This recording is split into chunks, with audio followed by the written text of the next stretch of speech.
Hi guys! Another day, another vlog! So for today's video, eto at gagala na naman kaming tatlo.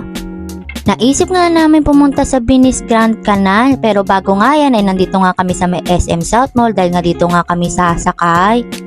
Yung nakarating na nga kami dito sa Alabang ay dito nga kami sasakay ng bus. Pero bago nga yan ay kumain muna kami ng kwek-kwek dahil nga inaputan kami ng gutom.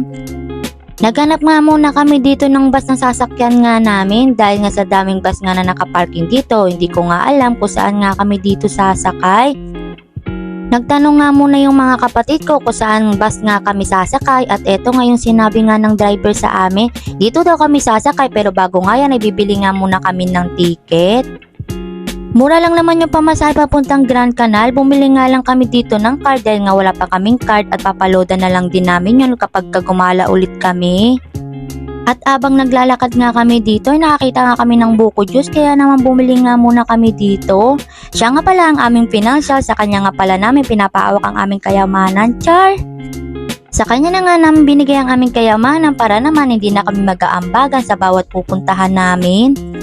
At yung nabili na nga namin yung mga kailangan namin ay pupunta na nga kami ng bus. May mga snack naman kami sa bag kaya okay na ito para sa biyahe namin meron kaming makakain.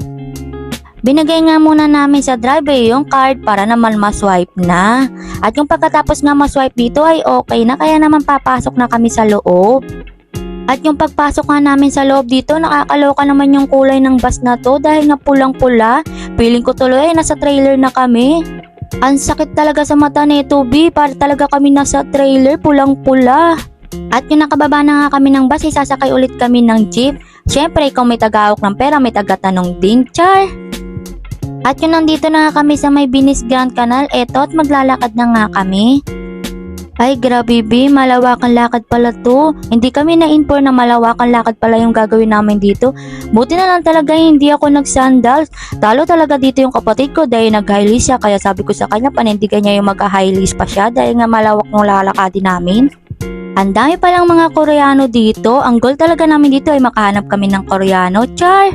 Ang sabi ng kapatid ko ay videoan ko nga daw siya pero bakit parang kukunin na siya ng liwanag, char! Palitan nga kami dito ng video dahil nga wala naman kaming videographer pero itong kapatid ko pinaikot-ikot pa tong camera. Gusto ko lang naman dito mag-mirror share pero bakit parang nagpapatayan tong dalawa kong kapatid? Natatawa kasi ako dito sa mga kapatid ko, sabi kasi ng isa kong kapatid marami daw siyang ipon tapos paghawak naman ng isa kong kapatid ay mabigat daw yung bag niya, sabi daw niya puro barya daw yung ipon daw niya. Okay na yung puro barya yung ipon niya dahil nga ako kahit nga piso wala talaga akong ipon. At in fairness naman dito sa aming gala ay hindi nga ito drawing. Na-advance nga ito ang aming gala. Dapat talaga ay next week pa talaga kami gagala. At in fairness naman dito sa aking kapatid dahil nga kahit nasa Laguna siya nakatira ay umuwi talaga siya dito sa amin para naman talaga matuloy itong aming gala. Grabe nga yung paalam nga ng kapatid ko sa kanyang jowa dahil ang sabi niya nga daw ay pupunta lang daw siya ng City Hall ng Bacoor pero bakit kami nakalating ng Grand Canal, char? Magugulat nga yung jowa niya kapag nag-post siya ng mga picture na nandito nga kami dahil nga ang ganda naman talaga ng City Hall ng Bacoor, may pailog pa na ganito, char! Malayo na kasi yung bahay ng isa kong kapatid, sa Laguna na nga siya nakatira at yung isa kong kapatid ay kapitbahay ko lang kaya hindi ko rin naman niya namimiss, char! Nag-uusap na nga lang kami sa ginawa naming GC, yung chismisan nga ng taon at dun nga namin chinichismis yung mga buhay namin, char! Doon nga kami nag-uusap at doon nga kami nagpaplano kung ano na naman yung plano namin at susunod na gala. At doon din kami nagchichismisan kapag mayroon kaming gustong chismis, charing. Hindi nga namin gaano nasulit ito dahil nga hapon na rin talaga kami nakarating dito. Dahil nga inantay ko pa yung isa kong kapatid ng mag-out dahil nga galing pa siya ng trabaho. Ngayon na nga lang ulit kami nakagala dahil nga yung last gala nga namin nung nakaraang taon pa talaga. Kaya naman talaga sa tuwing gagala kami ay doon lang din talaga kami nakakapagpalit ng aming mga profile. Naglibot nga muna kami dito para naman masulit yung aming gala. Dahil nga paggabi na nga ito kaya kailangan sulitin din naman talaga namin dito. Ang goal namin dito ay walang uuwi hanggat walang nakakuha ng magandang profile, char! Kailangan talaga namin sulitin itong araw na ito dahil hindi nga namin alam kung kailan ulit kami gagala. Dahil nga mga busy ang mga person, hindi kami basta-basta gumala ng ganon-ganon lang din. Dahil nga meron din kaming ginagawa sa buhay at meron din kami kailangan unahin, char! Sana all inuuna kasi kami hindi namin alam yung lasa ng inuuna, char! Ngayon ko nga lang nalaman na medyo takot pala ako sa mga mascot na ganito. Naalala ko kasi yung mga bata ako dahil nga pag may festival nga sa amin yung ati-ati ay natatakot ako. Ngayon pala ay dala-dala ko pa rin pala yun. Ang dami nga mapipicturean dito na naka-mascot pero hindi nga ako nakapag-picture dahil nga naiilang nga ako sa kanila. Ang dami ko talagang kinakatakutan katulad nga ng mga slide sa swimming pool, yung mga ride sa perya, tapos yung mga mascot kaya naman hindi ko talaga na-enjoy yung mga ganyan. Yung uling pinicturean nga namin dito ay medyo nga nakakatakot. Feeling ko galing sila sa bara tapos bigla silang nabuhay. Tiyah! Yung nakarating na nga kami dito ay medyo umupo muna kami dito dahil nga medyo malawak-lawak na rin yung nilakad namin. Anong oras na rin kasi ito kaya naman paggabi na. After nga namin dito mag-picture, mag-tiktok, ay eto ay naghahanap na nga kami ng makakain. Sa bawat dadaanan talaga namin marami talaga kami nakikita mga mascot na katulad nga nito. Naghahanap kami dito ng samyo pero wala nga kami nakita kaya naman naisip namin na sa mang inasal na lang din kami kakain. At etong nga kapatid ko ang bagal na ng lakad dahil nga naka-high-list pa siya. Nag-decide nga kami dito na lang din talaga kakain para may only rice din kami dahil nga gutom na kami. Nag-decide nga ako dito na sisig na lang din talaga yung o-orderin ko dahil nga favorite ko nga yung sisig. At yung nakaupo na nga kami dito ay dumating na nga din itong mga in-order namin. Nag-order din kami dito ng halo-halo at yung sa kapatid ko nga ay palabok. Tapos yung sa kapatid ko ay iniyaw nga ng manok ng kanya. At yung natapos na nga dito ay pumunta nga kami ng siya para mag-mirror shot. Siyempre hindi pwede mawala itong pa-mirror shot namin. Naa-addict talaga kami sa mirror shot sa tuwing madadaanan nga namin yung salamin ay nagme-mirror shot nga kami.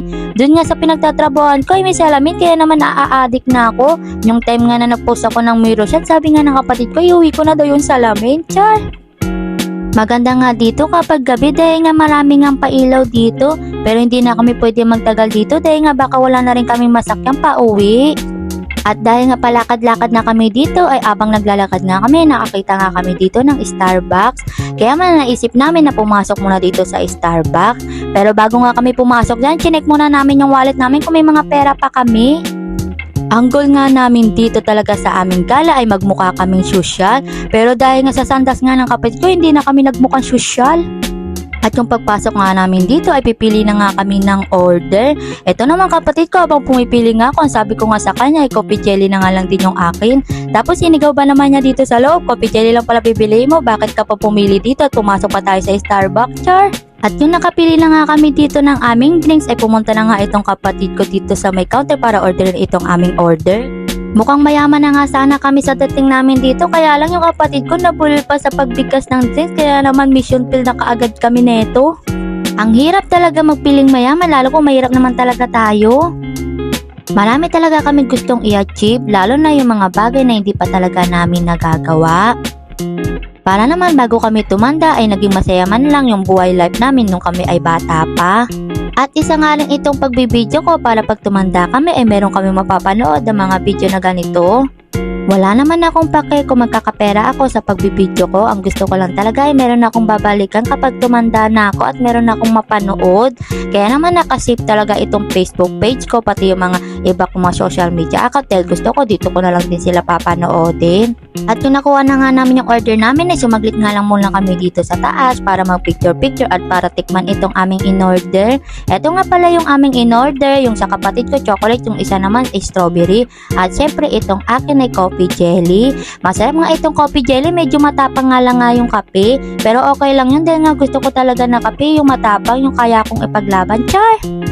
Gusto pa talaga namin dito magtambay pero anong oras na kaya no choice na kami, kailangan na talaga naming umuwi. Dahil nga baka wala na rin talaga kami nito masakyan at hindi pa talaga namin alam kung paano nga kami nito makakauwi. Kung paano nga kami dito nakapunta, ganun din talaga kami uuwi kaya no choice kami at maglalakad din talaga kami dito. Medyo malayo pa talaga yung lalakaran namin bago kami makalating doon sa aming sasakyan. Kaya no choice tayo, maglalakad talaga tayo nito kahit malawak na rin talaga yung nilakad namin. Medyo masakit na nga yung paa ng kapatid ko dito. Sabi ko nga sa kanya, tanggalin niya na talaga yung sandas dahil baka magsugat-sugat pa ito. Kaya naman dito ko na nga tatapusin ang aking vlog at nag-enjoy talaga kami dito tatlo. Don't forget to follow and subscribe sa YouTube channel and Facebook page. Thank you for watching.